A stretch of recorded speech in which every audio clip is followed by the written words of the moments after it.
Amada iglesia, espero que el Señor haya renovado su corazón, haya confortado y traído paz, porque ahora vienen las pedradas. Entonces ahora sí póngase el casco y vamos a abrir nuestra Biblia en la primera carta a los Corintios, capítulo 3.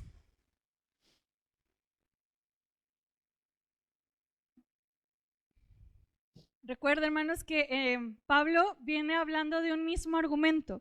La problemática es que la iglesia en Corinto se sentía dividida. Unos decían, no, a mí me cae mejor Pablo, yo soy de Apolos, yo soy de Cefas, y eso estaba causando muchas divisiones. Y entonces Pablo empieza a explicar por qué estaba esta situación. Y hemos hablado de que la gente se encandiló con mensajes más como rimbombantes, con sabiduría humana, y dejaron de lado la locura de la predicación. Y después también Pablo se vio a sí mismo y dijo, recuerden que no somos nadie para sentir que Dios, tuvimos algo especial para que Dios nos viera, sino fue su misericordia. Y hemos ido trabajando para entender qué causa la desunidad en una iglesia, qué causan las divisiones. Y Pablo en el capítulo 3 empieza bien fuerte, hermanos, porque dice así: de manera que yo, hermanos, no pude hablaros como a espirituales, sino como a carnales, como a niños en Cristo. No se refiere a carnales de amigos, sino ahorita vamos a ver. Os di a beber leche y no vianda, porque aún no erais capaces, ni sois capaces todavía, porque aún sois carnales.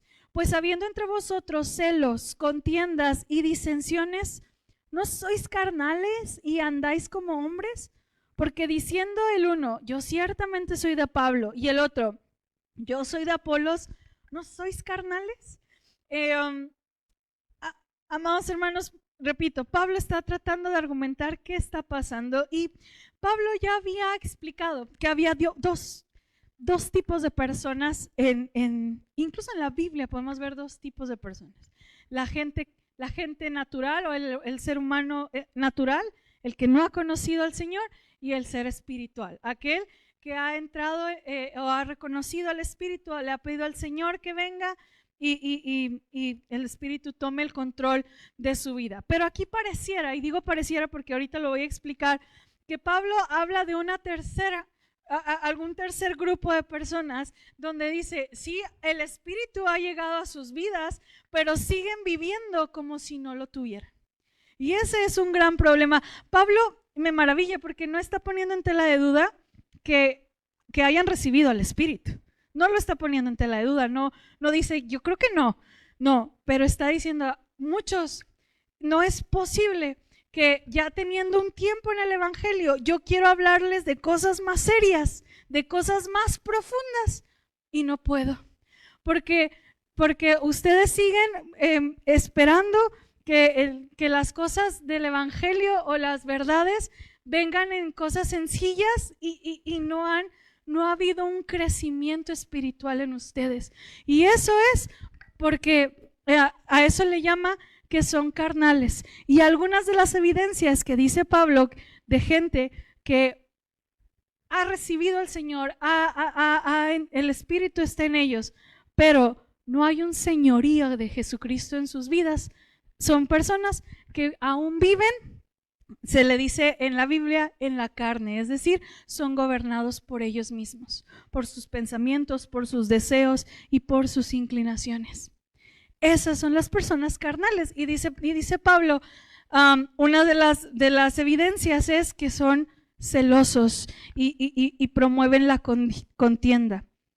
Y este sermón se llama Preguntas Importantes, porque cada aspecto que vamos a ir viendo, Pablo lo hace a manera de pregunta, porque les dice, ¿cómo es posible que yo intentando hablar de cosas más serias, de esperar de que tú ya deberías de estar en un lugar de madurez mejor, siga teniendo que hablarte como a un bebé, siga teniendo que hablar de cosas básicas, fundamentales, porque no has crecido? No has madurado en el conocimiento de Dios. Y les decía hoy en la mañana, hermanos, que yo me puse a pensar, Pablo estaba hablando con gente que más o menos tenía 3 años en el Evangelio. Porque Pablo llegó a Corinto, fundó la iglesia, duró 18 meses ahí, se fue y como al año y medio, hace esta carta. Entonces estamos hablando 3 años en el Evangelio. 3 años. Y ya a 3 años le dice Pablo, no es posible que tú no hayas crecido. No es posible que tú no tengas una madurez espiritual y que te tenga que seguir hablando como si apenas hayas recibido a Cristo, como si el Espíritu apenas haya llegado a ti. Y la pregunta que hace es, ¿no es eso carnal? Es decir, ¿no es una actitud carnal? ¿No crees que el parecerte a los que no son espirituales, ¿no te parece incongruente con lo que dices creer? El problema es que los corintios se pensaban espirituales porque habían metido muchas cosas a su evangelio. Habían metido filosofía, habían metido discursos, narrativas que les gustaban y ellos decían, por eso ya soy bien espiritual porque no sé mucho de la Biblia, no sé mucho, pero ya me leí 10 libros que se complementan y puedo ahí inventarle un poco. Y ellos decían que eso los hacía ser espirituales. Y Pablo dice, ustedes son las personas más carnales porque no han crecido y qué triste que yo siga teniendo que darles aún todavía de beber leche, es decir, cosa sencilla y no carne y no cosas sólidas. Pablo los confronta diciendo, y la evidencia más latente que yo tengo para decirte que vives en la carne son los celos y las contiendas que hay en ustedes y esta constante forma de vivir, de decir, yo soy de Apolos, yo pertenezco a Pablo. Esa es una gran evidencia de alguien que no ha crecido espiritualmente. ¿Tienes la imagen a la mano que te mandé? No, ok. Ahorita lo regaño en la casa. No sé qué. Pablo no quiere decir que ellos no tengan al Espíritu. Quiero que quede bien claro. Y es que justo en la imagen que vamos a ver, no sé si les tocó a algunos de ustedes, pero a mí me tocó cuando en las clases de discipulado me llegaron a decir o me llegaron a enseñar que había como 3 tipos de personas. El hombre natural, que es el hombre que no conoce al Señor, el hombre espiritual, que es el que está conectado con Dios y está creciendo, y el hombre carnal o el cristiano carnal. Y los ponían como en la misma categoría, es decir, como si fuera permitido, es decir, existe, es real, pero no por eso está permitiendo Pablo decir, tú puedes ser un cristiano carnal. O sea, no hay 3 tipos de personas. La Biblia siempre, hermanos, pareciera que es un poco extrema porque es o estás en la luz o estás en las tinieblas, o estás en Cristo o no lo estás. Y Pablo llega y dice, hay gente que está en Cristo pero está viviendo como si no lo estuviera. Pero no es una categoría permisiva para nosotros. Es una llamada de atención urgente, decir, decídete a qué lado te vas a ir, porque no puedes estar ahí. No es un lugar aceptable para ninguno de nosotros quedarnos como alguien que ha aceptado a Cristo, reconoce al Espíritu, incluso en algún tiempo le dio su vida al Señor, pero su vida jamás ha sido transformada por Dios. No puedo poner en tela de duda su salvación. Pablo aquí no lo hace, hermanos. Pero ¿y la vida cristiana? ¿Y el disfrute cristiano? Y algo así me ponían, yo recuerdo, las 3 clases de hombre, ¿no? El hombre natural, que el yo está en el centro de su vida, mis necesidades, mis anhelos, mi dinero, mi todo, ¿no? Yo soy el centro. Y luego del otro lado, de mi lado izquierdo, está el hombre espiritual que ha puesto a Cristo en el centro y ha renunciado a su yo, que es la figura ideal, ¿verdad? De renunciar a mi vida para que Cristo la gobierne. Pero pareciera que hay otro tipo de personas que tienen a Cristo en su vida, es decir, Cristo está presente en la vida de ellas, pero sigo gobernando yo. justo en la escuela dominical, hashtag venga a la escuela dominical, se pierden muchas cosas muy buenas. Estábamos hablando y Carlos nos decía que en estos días, ¿cierto? En estos días un hermano de amigo en una reunión que tiene 35 años en el Evangelio dijo, a mí no me interesa conocer más de Génesis o de Adán, o no me interesa conocer más profundidades. Yo, con que sepa que Dios me ama y me ha perdonado, suficiente. 35 años en el Evangelio, hermanos. Así, con ese corazón, con esa actitud de decir, pues es suficiente, a lo mejor sí, y mire, por gracia de Dios, muy probablemente lo veamos en el cielo, pero no ha experimentado la madurez y el crecimiento y el disfrute de Dios en su vida, y el que es que realmente Dios gobierne en su corazón. Y por eso la llamada latente de Pablo es, Corinto, decídase, ¿de qué lado está? No existe un tercer tipo de cristiano, no existe un lugar en donde aquellos que siguen gobernándose a sí mismos y se acuerdan de Dios de pronto, no existe, no puede existir, Dios no lo avala como tal. Yo quisiera preguntarte, iglesia, ¿qué pasaría? Quizás este mensaje o este primer mensaje, sobre todo es para aquellos que tenemos mucho tiempo en el Evangelio. ¿Qué pasaría si llegara tu primer pastor, aquel en donde cuando recibiste a Cristo en tu corazón, o la persona que te discipuló, y te viera hoy? ¿Qué vería en ti? ¿Qué vería una persona que te conoció al principio de tu cristianismo y después de 10, 20, 30 años te viera y dijera, híjole, pues eres la misma persona? No hay cambios. Sigues luchando y batallando con algunas áreas después de 10, 20, 30. Y quizás muchos de nosotros batallamos con una o dos cosas toda nuestra vida. Pero espero que se entienda el punto de no reconocer, hermanos, que éramos bebés en Cristo y ya hemos madurado. Y la expresión de Pablo fue, ¿cómo es posible? Y estoy hablando de 3 años. 3 años. No hay una edad clave para crecer o madurar, pero la experiencia, hermanos, o lo que se espera de nosotros es un crecimiento natural, como un bebé crece.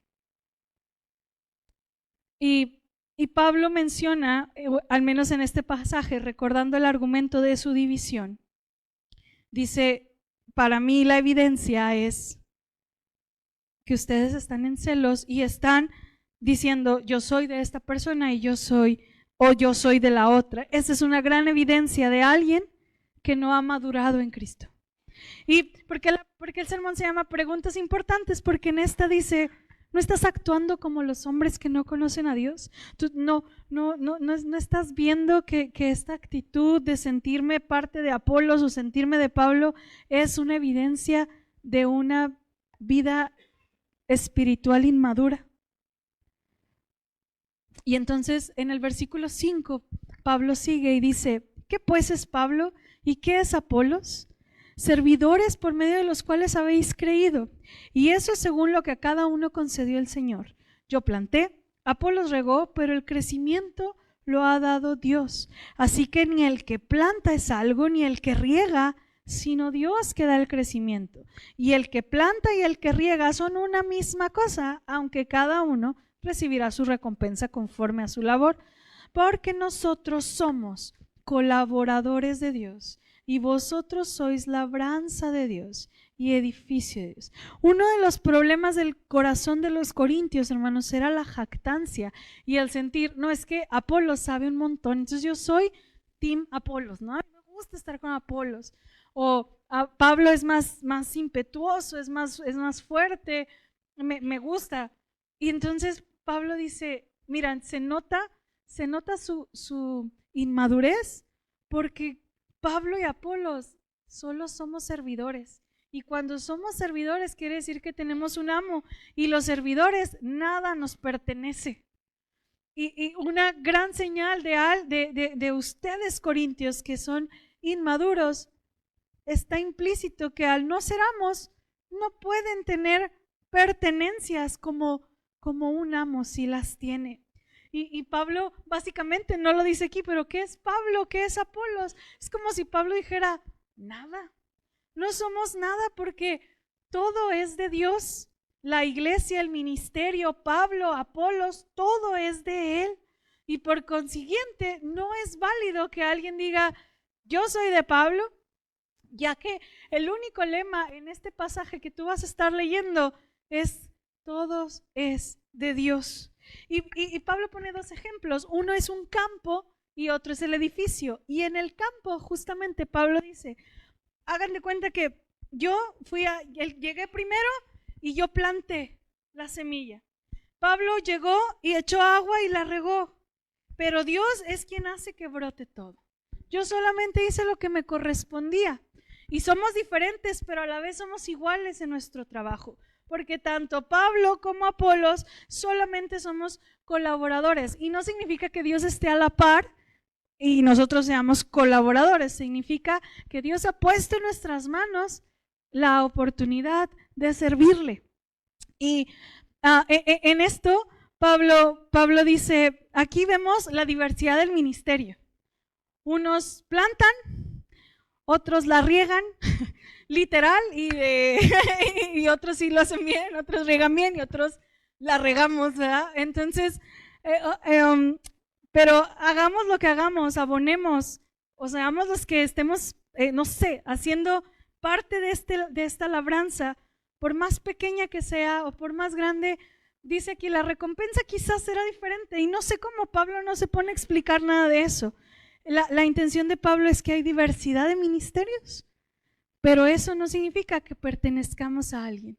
Creo, mientras meditaba, la verdad no me puse a investigar más, pero creo que este es uno de los principios de la Iglesia Metodista para la itinerancia. Saber que el día de hoy estamos como pastores y el día de mañana quizás venga otro pastor. Se me revolvió el estómago, no sé pensarlo, pero pasa, hermanos, es una cotidianidad de nuestra iglesia. ¿Por qué, hermanos? Para que su mirada no esté puesta en un pastor, para que ustedes sepan que a Dios le pertenece todo y que quien venga aquí solo vendrá a unirse al trabajo de su iglesia y su mirada no esté puesta en un siervo que se equivoca muchísimo. Así que no sé, supongo mientras estudiaba dije, quizás sea uno de los principios de la itinerancia de nuestra iglesia, el que pastores vengan de diferentes, por ejemplo, y hagan la iglesia más fuerte. Vendrán pastores, yo soy, su servidora es la peor administradora de la del mundo, hermanos. Yo, todo lo que es papelería y cosas así, sufro mucho para hacerlo, sufro mucho, pero seguramente llegará algún día un pastor muy bueno en administración y podrá hacer todo aquello que yo batallo, y es esa hermosura de poder hacer fuerte a la iglesia en diferentes áreas, porque no todos somos buenos en algo, y esa es la grandeza de entender que unos la regamos, otros siembran, pero Dios es el que sostiene siempre a su iglesia. Y Pablo es lo que lo intentaba decir, no sean inmaduros espiritualmente, no se sientan de un lado o del otro lado, somos de Dios y trabajamos para Él y por Él y tenemos un propósito en Él. A veces, hermanos, lo creemos, pero sentimos o actuamos inconscientemente, sobre todo aquellos que ya tenemos muchos años en la iglesia o somos pastores. Yo decía, este mensaje es mucho para pastores o líderes que de pronto sentimos que la iglesia nos pertenece y hacemos y tomamos decisiones y etcétera, y se nos olvida, hermanos, que la iglesia es del Señor. Y entonces Pablo en este ejemplo de labranza termina diciendo, pero nosotros somos colaboradores de Dios. Qué emocionante palabra saber que somos colaboradores de Dios. Y luego la última frase dice, edificio de Dios. Y cuando dice edificio de Dios, sigue a la otra idea o al otro ejemplo y analogía que va a hacer. Y dice el versículo 10, conforme a la gracia de Dios que me ha sido dada, yo como perito arquitecto puse el fundamento y otro edifica encima, pero cada uno mire cómo sobreedifica, porque nadie puede poner otro fundamento que el que está puesto, el cual es Jesucristo. Y si sobre este fundamento alguno edificare oro, plata, piedras preciosas, madera, heno, hojarasca, la obra de cada uno se hará manifiesta, porque el día la declarará, pues por el fuego será revelada, y la obra de cada uno cual sea, el fuego la probará. Si permaneciera la obra de alguno que sobreedificó, recibirá recompensa. Si la obra de alguno se quemare, él sufrirá pérdida. Si bien él mismo será salvo, aunque así como por fuego. ¿No sabéis que sois templo de Dios y que el Espíritu de Dios mora en vosotros? Si alguno destruyera el templo de Dios, Dios le destruirá a él, porque el templo de Dios, el cual sois vosotros, santo es. El primer ejemplo es la labranza y el segundo ejemplo es el templo. Ustedes son como ese templo. Y Pablo dice otra vez, como las diferentes actividades, yo como perito arquitecto puse la base y puse el fundamento sobre lo cual nuestra vida cristiana debe edificarse. Pero ahí dice Pablo, aguas con lo que están edificando. Quizás el fundamento sea correcto, está Jesucristo en el fundamento, porque los apóstoles pusieron, ahí ese es el mensaje de los apóstoles fue el fundamento que no puede cambiarse, que es Jesucristo. Pero Pablo dice, cuidado con lo que pones encima o incluso con lo que quitas y empiezas a fundar. ¿Y con qué material lo estás edificando? Pablo pone el ejemplo como de orden descendente de oro, piedras preciosas, y luego se va hasta la hojarasca. Es decir, aquellos materiales preciosos son aquellos que son duraderos, permanentes y están sólidos en la base. Pero aquellos como el heno, la hojarasca, son aquellos elementos que se usan, pero en un momento se consumen. Pasa el fuego y se va a acabar y se va a consumir. El edificio pertenece a Dios y Pablo fue este constructor primero para el fundamento, pero el problema es que los corintios estaban diciendo, ok, Jesús es el fundamento, pero le metemos la sabiduría gnóstica y luego le metemos, no sé, las ideas de los dones espirituales sobrenaturales por encima del servicio y le metemos esto y estaban construyendo su edificio con cosas que no eran perdurables, que quizás eran emotivas o llenaban el intelecto, pero no estaba creciendo en sintonía con el fundamento. Y el mensaje, hermanos, sigue siendo el mismo. El fundamento es la proclamación del Evangelio de Jesucristo. El fundamento es la parte más importante del edificio porque va a determinar el tamaño, la forma y la resistencia. Un ministerio puede parecer exitoso durante un tiempo, pero si no está fundamentado en Cristo, o alguien dice, está Jesucristo, pero han sobreedificado sobre ese fundamento, eso, hermanos, se va a caer. Es como Pablo estaba diciendo, yo no dudo que ustedes son cristianos, hay fundamento, pero todo su trabajo duro dentro de la iglesia, por más sincero que sea, está mal enseñado y se dirige a la destrucción. Por eso, cambien ahora de modo que su obra permanezca al final. No dejes que la obra de tu vida desaparezca en el humo. Amada iglesia, estamos en un mundo donde quizás nos enseñaron a Jesucristo como tal. Sin embargo, muchos de nosotros hemos hecho crecer nuestra fe con base al mensaje de la prosperidad. Si yo declaro, y Dios me tiene que responder. Si yo doy, Dios me tiene que dar más. Si yo tengo fe, Dios me va a sanar. ¿Qué va a pasar cuando Dios no lo haga, hermanos? Cuando venga la prueba, no solamente aquel día cuando habla del juicio, que el fuego probará toda nuestra fe y todo eso se va a deshacer, pero vámonos un poquito más atrás. ¿Qué va a pasar el día de la tormenta? Yo me lo imaginaba como el cuento de los 3 cochinitos. ¿Qué va a pasar cuando venga el lobo y sople a una casa con un fundamento equivocado de mi fe? Se va a caer. Y algunos quizás han crecido o hemos crecido con una idea de prosperidad.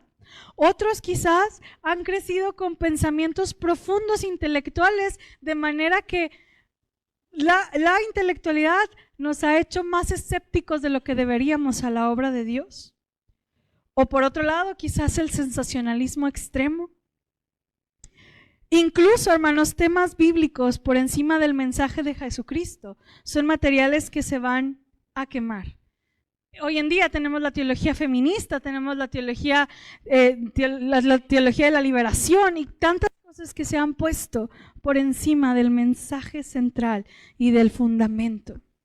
Ese edificio, hermanos, se quemará, porque Dios mismo encenderá el fuego para probar qué materiales usamos para crear nuestra fe. Y por eso Pablo dice, cada uno tenga cuidado de cómo construye. Y ¿sabe qué, hermano? Tengamos cuidado toda nuestra vida de buscar conocer correctamente. ¿Por qué?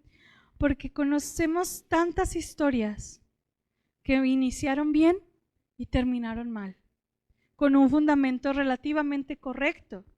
Desde los fariseos, hermano, los fariseos iniciaron en el tiempo del intertestamentario porque llegó el helenismo y el helenismo estaba atacando la fe judía. Y entonces dijeron los fariseos, no, nosotros vamos a vigilar la ley, que se cumpla la ley, a preservar la ley y que todos sean judíos correctos. Y la iniciativa del sacerdote que se llamaba Simón fue buenísima y de ahí nació el equipo o el grupo de los fariseos. Pero ¿cómo terminó la secta de fariseos? Y podemos pensar también, yo le decía a Pablo que me platicara de grupos que quizás iniciaron bien y terminaron muy mal. Y me hablaba de unos que se llaman los davidianos, algo así, davidianos. Empezaron con escuela bíblica, hermanos, empezaron conociendo la Biblia y se terminaron matando entre ellos, porque su maestro les dijo, porque no hubo un crecimiento y un conocimiento real de la Escritura. Están los mormones también, está Jim Jones, creo que se llamaba el otro, si saben. O sea, ese hombre se llevó a 900 personas a matarse a un lado, famoso, y también en nombre de la verdad. ¿En qué estamos construyendo, hermanos? Porque dice la Biblia que al final, en el juicio final, Dios probará nuestra obra, nuestra fe, bajo qué construimos. Pero también en el día a día, hermanos, somos probados. Y si no hay un buen fundamento, muy probablemente quedemos a medias. Para los corintios, un ministerio exitoso era aquello que pareciera exitoso, lo que los hacía sonar más inteligentes o lo que hacía impresionar a la gente o esta parte de hacerse parecer gente sabia e inteligente. Cuidado con preocuparnos más por las apariencias que por la realidad.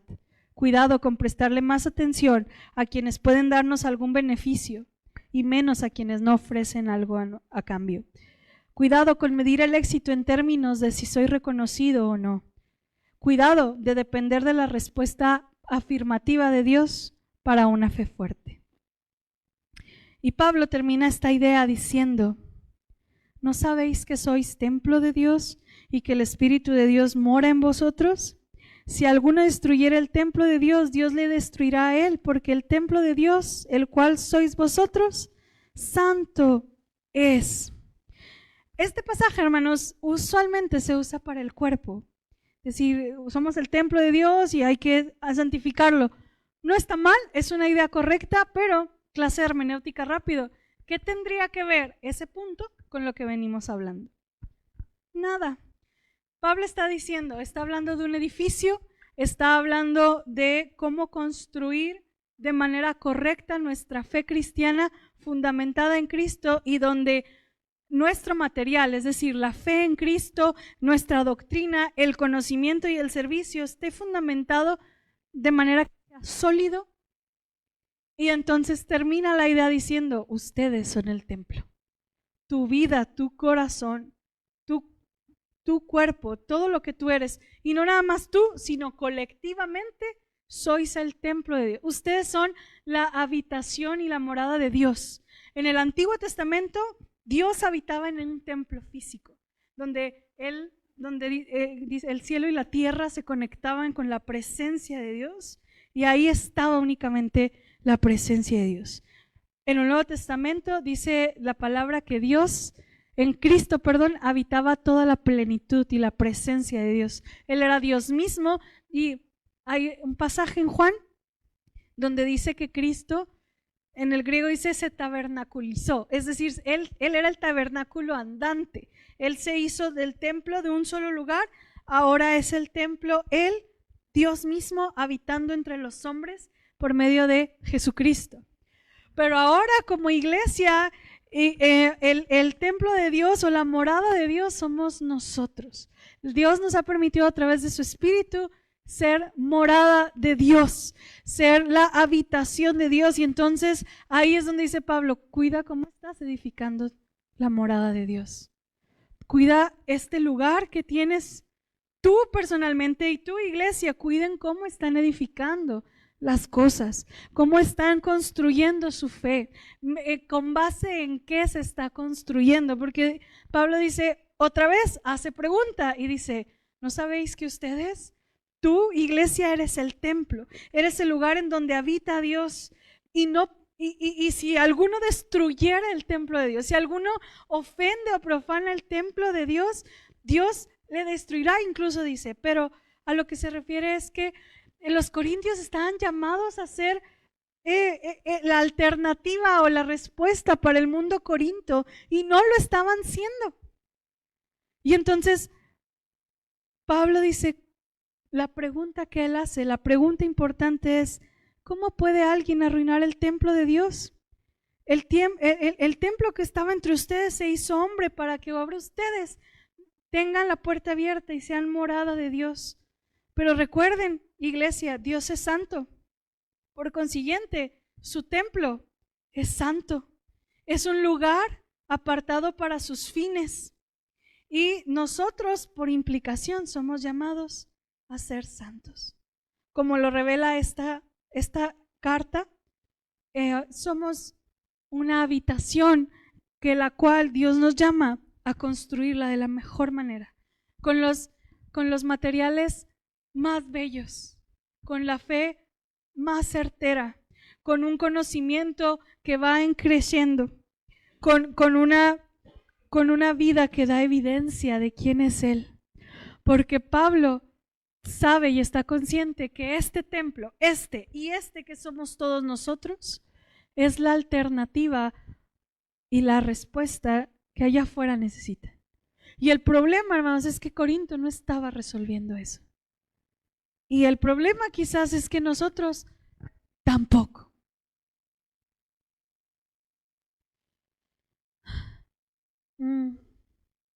Pablo termina este pasaje diciendo, aquel que es cristiano entiende que ya no nos pertenecemos, todo le pertenece a Dios. Y por ser el templo de Dios, la iglesia está llamada a ser la alternativa de Dios para Corinto y para Chihuahua.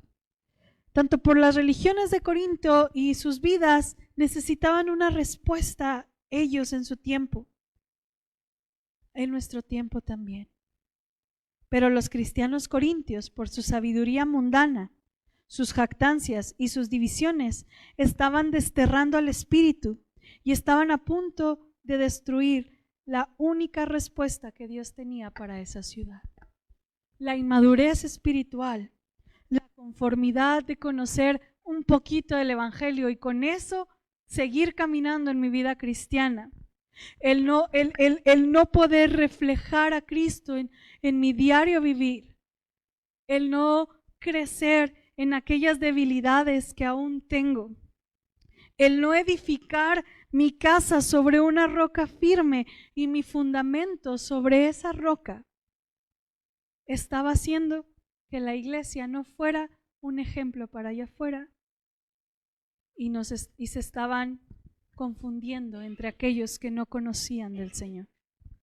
Iglesia, estamos llamados a no ser igual que los corintios. Preguntas importantes es: ¿no sois vosotros carnales o espirituales? Pregunta importante es: ¿no has sabido que has sido llamado a ser colaborador de Dios?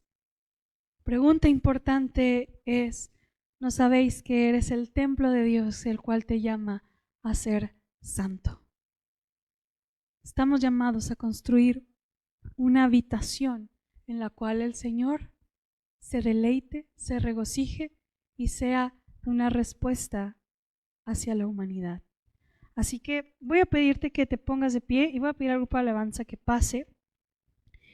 Y a manera de oración vamos a entonar este canto donde se compromete usted y yo a decirle al Señor: Señor, vamos a construir una habitación, un lugar donde tú quieras estar, un lugar donde tú te deleites y disfrutes. Somos piedras vivas las cuales tú decidiste habitar en ellas. Santifícalas, hazlas mejor.